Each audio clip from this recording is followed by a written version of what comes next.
Hello everyone, welcome to my YouTube channel. In this video, I'm gonna show you how to fix this error in Battlefield 3. Someone asked me in the comment section, and I know it's not really, I'm not doing tutorials. I mean, I've done in the past some of them related to, anyways, to fix games errors, and I found actually a solution for this one. And I had, my friend actually had a problem, the same, related to this issue, but it was like for Battlefield 4. Anyways, so I found a solution, so make sure you watch this until the very end and subscribe for more tutorials.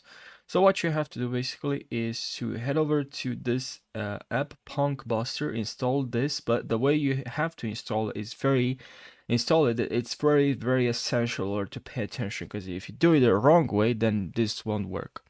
So what you have to do is to click on BP setup here. You are on the home page. Make sure you click on BP setup here, and then you click on Windows 3.8 or any other version for all Windows games.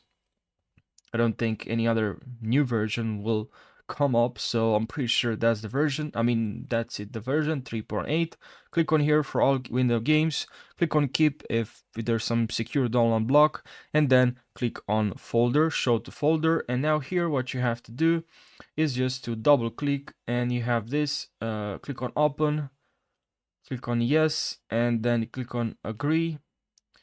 And now you just have to add here Battlefield 3, click on add, and you wait for this to download. I already done this, so there's no new updates, and that's all you have to do. And I know this is an annoying problem. I know my friend, when he asked me about this issue, and he actually struggled for a couple of days to look for a way to fix this issue, and it's really annoying. So I really hope you found this helpful, and it really saved you this time.